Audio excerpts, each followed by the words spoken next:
I was lucky enough to get a review code for Kingdom Come Deliverance 2, so thank you to Plyon, Deep Silver and Warhorse for the opportunity. And this meant I got to play the game a little bit early, only by a few hours or so, but I'm about 10 hours into my playthrough now and I am astounded by this game. From the offset, the noticeable difference from 1 to 2 is impressive. How smooth the game is, how smooth the systems are, how everything flows so much nicer than in the first game, from the alchemy to the combat, adding in features like blacksmithing, small details like pebbles drinking from a trowel, random fights in the streets between villagers. Everything in this game is so good, and Warhorse deserve all the praise right now for what is an astonishing sequel. I'm not just blowing smoke up their ass, guys. This game is absolutely insanely good. This is how you do a sequel. This is how you upgrade from the first Kingdom Come Deliverance game, which was impressive within its own right, but it was clunky in some areas. It was quite buggy, some performance issues as well with the game. None of that's really here in this. I've encountered one bug where I fell through the floor, got off the horse on a staircase, and there we go, I'm in the void. But performance wise, I think I've had like one graphical pop in and that's about it. Everything else has been so smooth. And when I talk about how smooth the game is, I'm not talking just about the performance. It goes into the systems as well. The alchemy just felt so much more fluid. The combat feels so much more fluid. It feels like I have way more control over what I'm doing in this game as opposed to the first game, which is crazy to think about when you think about how in-depth these systems are, how realistic they are. The blacksmithing, for example, is quite therapeutic, but it's a really well-designed system. From heating the metal up to hitting it rhythmically in different spots, watching out for those sparks, that high-pitched ping that you need to get,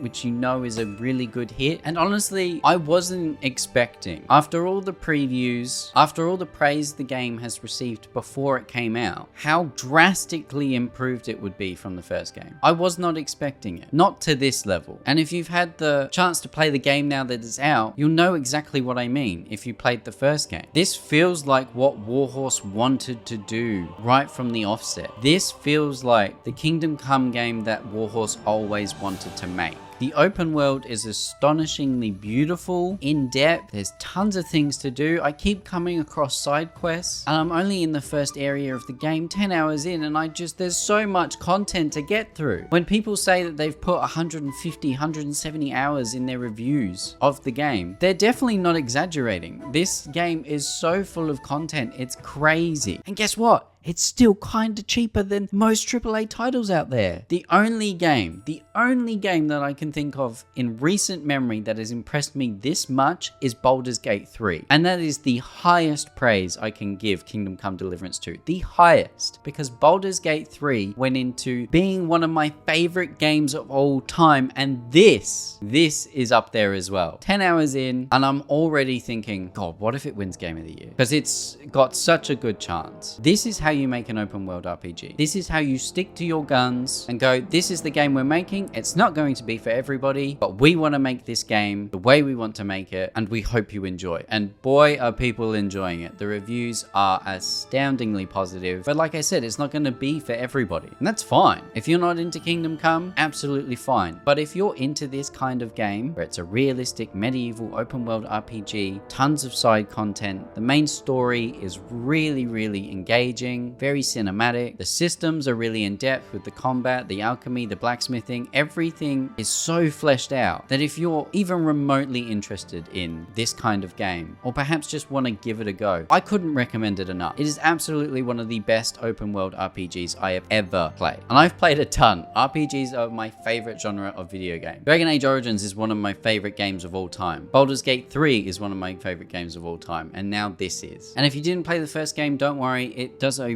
wonderful job of catching you up. There's like 4 or 5 moments where it recaps different sections of the first game, from Markvar to why Henry is so adamant on getting Ishvan Toth and getting that sword back. It covers all of that, and it's very well weaved into the actual narrative of the game. It doesn't take you out of it. It isn't just like, oh, here's a cutscene recap of everything that happened in the first game. It flows very nicely and sort of hits those story beats at different moments in the first 2 hours of of the game so that you're all caught up when the game eventually opens up and you can do whatever you want. And when the game opens up, I was overwhelmed. The amount of trackers and icons that popped up on the map, the amount of quests that I could just go and do. I got a bit lost for a second and thinking, where do I start? What do I want to do first? And that's the other thing too, is every side quest and main quest, at least in this first area, is very well connected. Like I'll go to one NPC for one quest and then I'll pick up another quest from him and they will sort of interchange and interlock so that I can very seamlessly get multiple quests done at once. And part of that is the size of the first map is quite small in comparison to the rest of the game. But you're going to all these different people in the game, you're building a rapport with them, a reputation with them, a relationship with them, you're doing quests for them, they're interlocking, and there's so many different ways to approach everything in the game. Even just the main quest, right from the get-go, it gives you two options, which are completely optional by the way, of getting into a certain event in the game. You could do both, you could do one, you could do neither, you could find your own way in. And that's what I love about this game, is its openness to you just playing how you want, being immersed in the medieval world of Bohemia, how you want to be immersed. If you want to be a scoundrel and a scumbag, steal everyone's things, kill people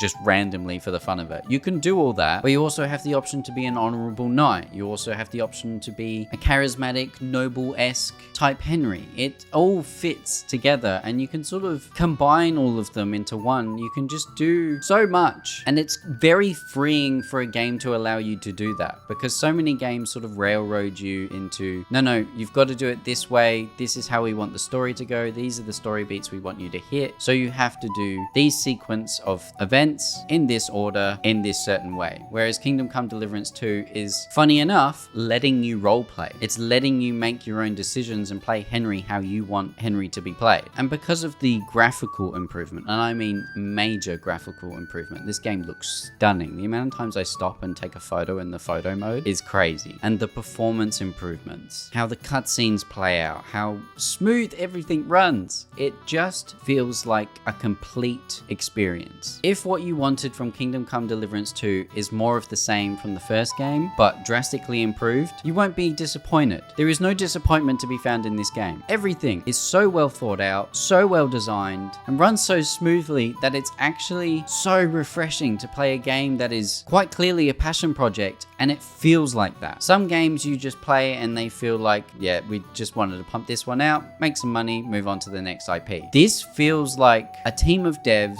that really wanted to make a medieval, realistic RPG and make it the best possible version of that. Something that the devs themselves would want to play. And when a game achieves that, when it feels like a game that the devs want to play and that the devs enjoy playing, it leaks over into the player's experience so seamlessly that you feel that passion, you feel that immersion. And Kingdom Come Deliverance 2 is one of the best games I've played to do that. Like I said, Baldur's Gate 3 is the only game in recent memory I can think of where in the first few hours of the game I am just constantly blown away. And we waited many years for this game to come out. If you were there when the first game came out, you played it, you finished that story, and you were left wanting for more, God, that wait was so long. But guys, it was so worth it. The time Warhorse sunk into this game paid off massively. And I can see this being one of the most successful and well-received open world RPGs ever. This is one of those games that comes along every few years that just changes the landscape of its genre. People are going to look to Kingdom Come Deliverance 2 when they're making their own open world RPGs, whether in a fantasy setting, a medieval setting, a sci-fi setting, whatever it might be. They'll look to Kingdom Come Deliverance 2 as an example of what should we achieve? How can we achieve a wonderful, immersive, intuitive, well-designed experience? This game feels generational. The performances in this game from the actors are so good that I actually felt bad when I made a sort of aggressive dialogue option towards a certain character. I felt so bad afterwards because their performances come through so well in this game, and the actors in this game, you can tell as well, are just as passionate about Kingdom Come Deliverance 2 as the devs are. It feels like you just got together the Avengers and made the best medieval game there's ever been. Now, I'm obviously obviously going to be doing tons more content on this game. Going to be going more in depth into the details, things you might have missed, various guides and stuff, but I just wanted to get this video out and talk about my first impressions. There's no script for this video. I don't know if you can tell, I am rambling because I just wanted to passionately talk about one of the best games I've ever played. I love this game and I hope you guys love it too. And Warhorse, thank you. Thank you for Kingdom Come Deliverance 2. This is astonishing and I cannot wait to jump back in and play more. So if you enjoyed this video, please leave it a like, comment down below if you've played the game and what you think so far. What's been your favorite moment in your playthrough? How are you playing the game? How are you finding it? Let me know in the comments down below. I can't wait to hear you guys talk about this. Subscribe for more Kingdom Come Deliverance 2 content. We're going to be doing this game for a long while yet. So stick around for that if you want to see more Kingdom Come Deliverance 2 content. Become a member today if you want to support me in another way. You'll get early access videos and live streams. And thank you so much for watching this, and I'll see you guys in the next one. Bye!